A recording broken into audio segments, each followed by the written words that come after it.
அதேதான் சென்ற முதல் சுற்றுல குறிப்பிட்ட மாதிரி திமுக அரசுக்கும் தாவேக அரசுக்கும் எந்த வித்தியாசமும் இல்லை, ஒரு மாறுதலும் இல்லை. இது திமுகவின் 2.0 தான் தாவேகா செயல்படுகிறது. இன்னொன்னு இங்க 3 விஷயங்களை சுட்டிக்காட்ட விரும்புறேன். அதாவது நண்பர் அவர்கிட்ட இருந்து கேட்டு சொல்லுங்க, தாவேகாக்கு ஆதரவா பேசிக் கொண்டு இருக்கிற அரசியல் விமர்சகர் அவர்கிட்ட கேட்டு நீங்க சொல்லுங்க. ஒண்ணு, இந்த முதல் மாசம் மே மாதத்திற்கு 1000 ரூபாய் மகளிர் உரிமை தொகை மாண்புமிகு எதிர்கட்சி, அதாவது முன்னாள் முதல்வர் திரு ஸ்டாலின் அவர்கள் கேட்டுக்கொண்டதற்கு இணங்க 1000 ரூபாய் போட்டார். மே மாதம் போட்டாங்க. அது இப்ப ஜூன் மாதம் இன்னைக்கு ஆயிப்போச்சு. இது வரைக்கும் ஒன்னும் வரவே இல்லை யாருக்குமே. அது 15ஆம் தேதி வரும் சார். ஜூன் 15ஆம் தேதி வரல. ஆனா அதுக்கு உண்டான எந்த விதமான ஒரு இதுவே தெரியல, இப்ப வரப்போதா இல்லையான்னு. அது இது 10ஆம் தேதி எப்பவுமே வரவு வைப்பது அப்படிங்கிறது வங்கி கணக்குல பெண்களுக்கு வந்து 15ஆம் தேதி பாப்போம், வருதான்னு பாப்போம். 2வது, ஸ்கூல் திறந்தாச்சு. சென்ற ஆட்சியில முதல்வர் காலை உணவு திட்டம் ஸ்கூல் பிள்ளைங்களுக்கு எல்லாம் கொடுத்து இது பண்ணியிருந்தாங்க. அந்த இது நான் வந்து எங்கேயுமே அது வந்து செயல்படுத்தா நான் பார்க்கல. ஏன்னா ஸ்கூல் திறந்து இப்ப 4ஆம் தேதி திறந்துச்சு, இன்னைக்கு வந்து 10ஆம் தேதி ஆகுது. இது வரைக்கும் காலை உணவு திட்டம் செயல்படுதா இல்லையான்றது எனக்கு தெரியல. அது கொஞ்சம் தெளிவு இது பண்ண வேண்டியதா கேட்கலாம். ஸ்கூலுக்கு போய் பார்க்கல சார். நீங்க ஸ்கூல்ல போய் பாத்தீங்கன்னா தெரியும், காலைல கொடுத்துட்டு தான் இருக்காங்க. உங்க நேரத்துல பேசலாம் சொல்லுங்க. எனக்கு அது இது வரைக்கும் அது செய்தி எதுவும் வரலன்னு நான் சொல்ல வரேன். அதை வந்து செய்தி அதை குறிச்ச எந்த விதமான செய்தியோ எதுவுமே வரவே இல்லை அந்த இதுல, அந்த காலை உணவு இது பண்றதுக்கு. 2வது, இப்ப பார்த்தேன்னா மாற்றம்னா எந்த மக்கள் விரும்பக்கூடிய மாற்றம், இவர் சொன்னது ஊழலற்ற ஆட்சி, அதை நான் கொண்டு வருவேன் அப்படின்னு தான் எதிர்பார்க்கறாங்க. ஆனா அந்த ஊழல் திருப்பி இவங்க கட்சிக்குள்ளேயே ஊழல் நடந்துட்டு இருக்குதுங்க. பல்வேறு இதை நம்ம பார்த்திருக்கோம். இவங்க தாவேகா கட்சியை சார்ந்த ஒரு சில நபர் கையூடல் வாங்கி அது பெருவேறு சமூக வலைதளம் வந்து அதுக்கப்புறம் அவங்க வந்து கட்சியை விட்டு நீக்கிற மாதிரி நம்ம சில செய்திகள்லாம் பார்த்தோம். அங்க கட்சிக்குள்ளார இருக்கிற ஊழலை அவர் வந்து தடுத்து இது பண்ணணும். அந்த ஊழலுக்கு எந்த மாதிரியான நடவடிக்கை எடுக்க போகிறார்? அந்த லஞ்சம் மற்றும் ஊழல் தடுப்பு துறையிலேயே ஊழல் குற்றச்சாட்டுக்கு ஆளாகி இருக்கின்ற அந்த திரு அருண் அவர்களே போடுற, அதாவது என்னன்னா தமிழ்ல பழமொழி சொல்லுவாங்க, திருடங்கையிலே சாவியை கொடுக்கறதுக்கு. சோ அது போலதான் இருந்துட்டு இருக்குது. சோ அந்த இது மக்கள் அதுதான் எதிர்பார்க்கறாங்க. இன்னைக்கு ஒரு பாமர மக்கள் எந்த ஒரு டிபார்ட்மெண்ட்டுக்கு போனாலும் கையூடல் பெரும்படியா தான் இருக்கு. அதுக்கு எந்த விதமான ஒரு இதுவும் மாற்றத்தை இது பண்ணதா தெரியவே இல்லை. ஆட்சி மாறி இருக்கு, ஆனா காட்சிகள் மாறல. நிச்சயமாக ஆட்சி மாறினாலும் காட்சிகள் மாறவே இல்லை. திருப்பியும் சொல்றேன், பாலியல் வன்கொடுமை அதிகமாயிட்டே இருக்கு. இந்த சிங்கப்பெண் திட்டம் வந்து செயல்படுத்துறதுக்கு இது 2500 காவலர்களை நியமிப்பதற்கு எவ்வளவு நாட்கள் ஆகும்? அது வரைக்கும் இந்த ஊழல், அந்த பாலியல் வன்கொடுமைக்கு, பெண்கள் கொடுமைக்கு அந்த குற்றச்சம்பவங்கள்லாம் எப்படி செயல்படுத்த போறாங்க?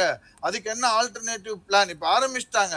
இதெல்லாம் அந்தந்த ஒரு ஜோனுக்கு 126 196 ஜோன் போல போட்டு அதுக்கு ஒரு இன்ஸ்பெக்டர், ஒரு ஆய்வாளர், துணை ஆய்வாளர், அதுக்கப்புறம் கான்ஸ்டபிள் எல்லாம் போட்டு பல்வேறு இதெல்லாம் போட்டிருக்காங்க.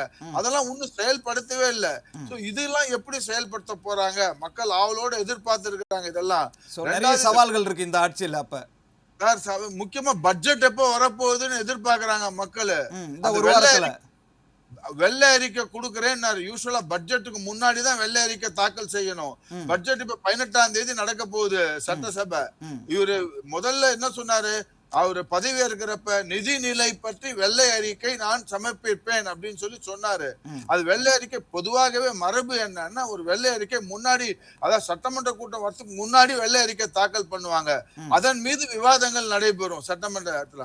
இப்ப இவங்களுக்கு அப்புறம் ஆட்சி புரிந்த கேரளால இவங்க கூட்டணி கட்சியான இருக்கக்கூடிய காங்கிரஸ் முதல்வர் சதீசன் அவர்கள் வெள்ளை அறிக்கை சட்டசபையில தாக்கல் செய்தார். உடனடியா செய்து எல்லாம் பண்ணிட்டு இருக்காங்க. அந்த வேகத்துக்கு இது ஒன்னும் ஈடு கொடுக்கல. இது வந்து குதிரை வேக அரசாக, குதிரை பேர அரசாகவும் இருக்கிறது, குதிரை வேக அரசாக செயல்படவில்லை, குதிரை பேர அரசாகத்தான் செயல்படுகிறது. இதுதான் மாற்றம். அதாவது எல்லாத்தையும் பாத்தீங்கன்னாக்கா இந்த கட்சிகள்லாம் வந்து வெவ்வேறு இடத்துல இந்த ஆட்களை பிடித்து வந்து இது பண்ற மாதிரி பண்ணுவாங்கல்ல, அதேதான் இவங்களும் பண்ணிட்டு இருக்கிறாங்க. இப்படி இவங்க தொண்டர்களே கிடையாதா? தாவேகா தொண்டர்களே கிடையாதா? இவங்க வந்து ஏன் அதிமுக திமுக இருந்து ஆட்களை இவங்க வந்து ஆசை வார்த்தைகளை காட்டி, மோக வார்த்தைகளை காட்டி ஏன் அவர்கள் வசீகரித்து அவங்க பக்கம் ஈர்க்கிறார்கள்? கேட்டா அவங்களா வர்றாங்கம்பாங்க. இவங்க ஆசை வார்த்தை காட்டி நல்ல அது பணம் புகழ் பதவி என்னென்னவோ காட்டி இருந்தால்தான் வந்து இது பண்ணிட்டு இருக்காங்க. இன்றைக்கு செய்தி வந்திருக்கு செய்தித்தாள்ல, தாவேகா தொண்டர்கள் தாவேகா உறுப்பினர்கள் அதிருப்தியில இருக்காங்க. ஏன்னா எங்களுக்கு முக்கியத்துவம் கொடுக்கல, தாவேகா கட்சியை சார்ந்தவர்களுக்கு முக்கியத்துவம் கொடுக்கல. அப்ப உள்ளாட்சி தேர்தல் மாதிரியான அடுத்து வருகிற தேர்தலையோ இடைத்தேர்தலையோ மறுபடியும் அதிமுகவில் இருந்து வந்த பிரபலங்களுக்கு வந்து வாய்ப்பு கொடுக்கப்படும் அப்படிங்கிற ஒரு அச்சம். அப்படி இப்ப யோசிக்க ஆரம்பிச்சிட்டாங்க தாவேகா தொண்டர்கள், தாவேகா நிர்வாகிகள். நாங்க இவ்வளவு நாளா உங்களுக்கு போஸ்டர் ஒட்டி, உங்க ரசிகர் மன்றத்துல இருந்து உங்களுக்கு போஸ்டர் வச்சு, உங்க கட் அவுட்டுக்கு பாலாபிஷேகம் பண்ணி, உங்களை தலைவா சொல்லி, நண்பா நண்பின்னு சொல்லி, ப்ரோன்னு சொல்லி எல்லாம் உங்களுக்கு எல்லாம் நாங்க பண்றதுக்கு நாங்க போகணும். ஆனா பதவி இந்த உள்ளாட்சி இது பண்றதுக்கு பதவி கொடுக்கறதுக்கு நீங்க வெளி கட்சியில இருந்து ஆட்கள் வந்திருக்கு, அவங்களுக்கு முக்கியத்துவம் கொடுப்பீங்களா அப்படின்ற இதுக்கு வந்துட்டாங்க. அங்கேயே பாத்தீங்கன்னாக்க இப்ப தாவேகாலே பாத்தீங்கன்னாக்க 3 பவர் சென்டர் இருக்கிறது. அது என்ன சார் புதுசா அவரு நான் மட்டும் தான் இருக்கேன், பவர் சென்டர் இங்க கிடையாதுன்னு சொன்னாரே சார். அதெல்லாம் தவறு சார். 3 பவர் சென்டர் இருக்கிறது. யார் அந்த 3 பவர் சென்டர் சார்? ஒன்னு நிழல் முதல்வராக செயல்படும் திரு ஆதவ் அர்ஜுனா, அவர்தான் இப்ப முதல்வரா செயல்படுறார். நிழல் முதல்வர் திரு ஆதவ் அர்ஜுனா, மாண்புமிகு அமைச்சர் திரு ஆதவ் அர்ஜுனா. 2வது திரு புசி ஆனந்த். 3வது அதாவது பல்வேறு செய்திகள் வருது, உங்களுக்கு தெரியாத ஒண்ணு இல்ல, சமூக வலைதளங்கள்ல பல்வேறு செய்திகள் வருது. இவருக்கு இருக்கக்கூடிய இவருடைய அந்த அரசியல் ஸ்ட்ராட்டஜிஸ்ட் திரு ஜான் ஆரோக்கியசாமி அவர்களும், அதுக்கப்புறம் இவருடைய அந்த ரூட் அமைப்பை சேர்ந்த அந்த ரூட் ஜெகதீஷ் அவர்களும், அதுக்கப்புறம் இன்னொரு நபர் சொல்றாங்க, அது எனக்கு அவ்வளவு தூரத்துக்கு ஆதாரம் இல்லாத நான் சொல்ல விரும்பல, கலை என்று சொல்லக்கூடிய முன்னாள் ஒரு தமிழ் ஒரு பிரபலமான ஒரு தமிழ் மாதிரில இருந்து அந்த விகடன்ல இருந்து வந்திருக்கக்கூடிய கலை அவர்கள்லாம் தான் இவர் வந்து அடுத்த ஒரு முக்கிய பவர் சென்டராக இருக்கிறதாக செய்திகள்ல வருது. ஒரு 5 பவர் சென்டர்ஸ் இருக்காங்களா? ஆமா, இந்த மூவரும் ஒரு பவர் சென்டர். அதாவது ரூட் ஜெகதீஷ், இந்த ஜான் ஆரோக்கியசாமி, அதுக்கப்புறம் இந்த கலை, இவங்க மூவரும் ஒன்னா ஒரு அலையன்ஸ் போட்டிருக்கிறாங்க. இது ஒரு பவர் சென்டர், ஆதவ் அர்ஜுனா ஒரு பவர் சென்டர், புசி ஆனந்த் ஒரு பவர் சென்டர். இதுல செங்கோட்டையனுக்கு வேலையே கிடையாது. அப்படி ஆயிப்போச்சு இப்ப. இதுதான் இவங்க பண்ணக்கூடிய மாற்றங்கள், வேற ஒண்ணுமே சார். இதுதான் வந்து சென்ற ஆட்சியிலையும் பார்த்திருந்தோம், இப்படிதான் செயல்படுது. சென்ற ஆட்சி திமுக ஆட்சியிலும் இப்படிதான் இருந்துச்சு, அண்ணா திமுக ஆட்சியிலும் இப்படிதான் இருந்துச்சு. திமுக ஆட்சியில மாப்பிள்ளை சார் இருந்தாரு, இந்த ஆட்சியில வேற ஒரு மாப்பிள்ளை சார் இருக்கிறார். அங்க ஒரு மாப்பிள்ளை, திமுக ஆட்சியில ஒரு மாப்பிள்ளை இருந்தார், இந்த ஆட்சியில வேற ஒரு மாப்பிள்ளை இருக்கிறார். ரெண்டுத்துக்கும் வித்தியாசமே இல்லை சார்.